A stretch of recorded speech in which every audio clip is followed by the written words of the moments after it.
Dans un entretien au magazine Nous Deux, Michel Thor s'est confié sur son rapport à la chirurgie esthétique.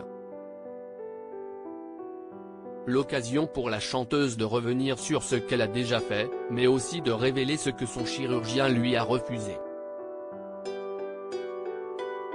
Michel Thor revient sur le devant de la scène avec la sortie d'un coffret collector regroupant ses 465 chansons pour célébrer ses 60 ans de carrière. Pour parler de son actualité, elle a participé à plusieurs émissions.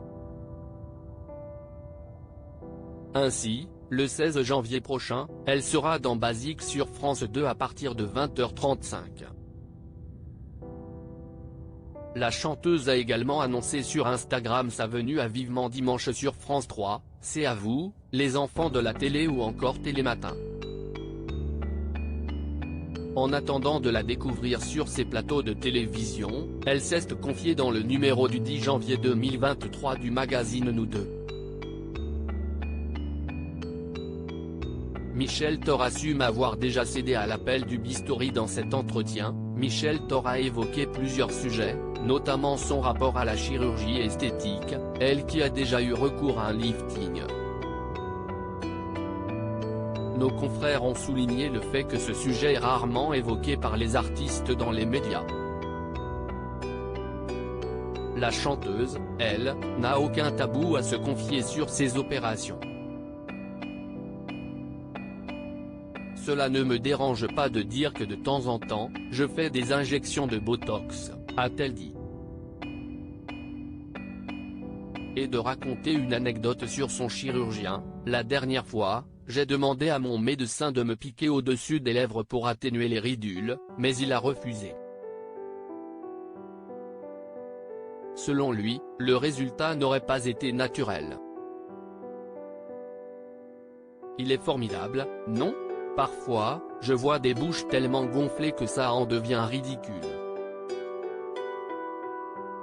J'étais vraiment mal, presque dépressive à 75 ans, Michel Thor ne compte pas arrêter sa carrière, bien au contraire. Lorsque le journaliste lui a demandé si elle avait déjà songé à arrêter la scène, sa réponse a été sans appel. Jamais. Si est un métier de passion et j'imagine que si est très difficile d'arrêter de chanter. Le Covid nous a tous beaucoup freinés.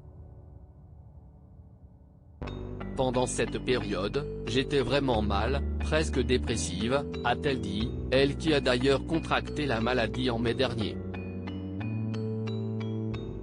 Aujourd'hui, elle se sent beaucoup mieux moralement, notamment grâce à la sortie de son coffret collector. D'ailleurs, elle sera sur la scène des Folies Bergères le 29 octobre prochain. À lire aussi, Michel Thor se confie sur le combat de son fils contre la maladie, il me donne une force, il est positif.